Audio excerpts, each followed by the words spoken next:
بسم اللہ الرحمن الرحیم۔ ایس ایس ٹی وی دیکھنے والے تمام ناظرین کو خوش آمدید۔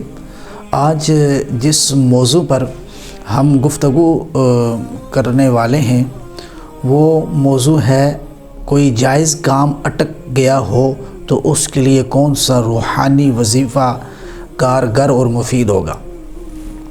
اگر کسی کا کوئی جائز کام اٹک گیا ہو، رک گیا ہو اور وہ ہو نہ رہا ہو، کوشش تو کی جا رہی ہے لیکن کوشش کارگر ثابت نہیں ہو رہی، تو اس کا روحانی وظیفہ جو ہے سورہ ضحیٰ کی آیت نمبر 5 وَلَسَوْفَ يُعْطِيكَ رَبُّكَ فَتَرْضَىٰ، اس آیت کو قرآن مجید کی سورہ ضحیٰ سے نکال کر آپ دیکھ کر پڑھ لیں اور اسے زبانی یاد کر لیں۔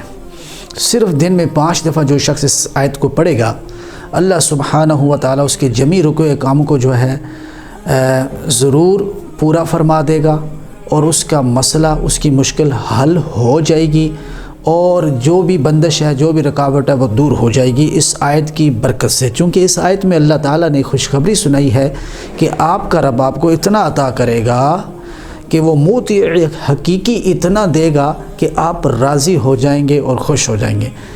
اللہ ہی کی عطا پہ انسان خوش ہو سکتا ہے اور خدا ہی اپنے بندے کو دے سکتا ہے۔ خدا حقیقی داتا، حقیقی معطی، حقیقی کریم ہے۔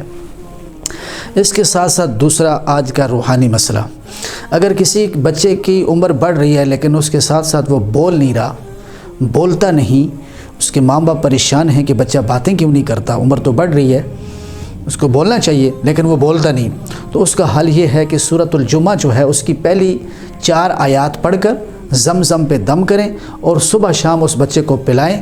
انشاءاللہ تعالی وہ بچہ باتیں کرے گا اور اچھی خاصی باتیں کرے گا، معقول باتیں کرے گا، دانشمندانہ باتیں کرے گا۔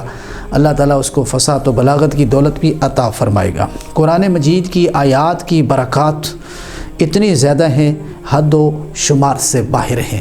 ہمیں یقین کے ساتھ حصول شفا کے لیے قرآن اہل ایمان کے سینوں کے لیے بھی شفا ہے اور اجسام کے لیے بھی اور ابدان کے لیے بھی شفا ہے۔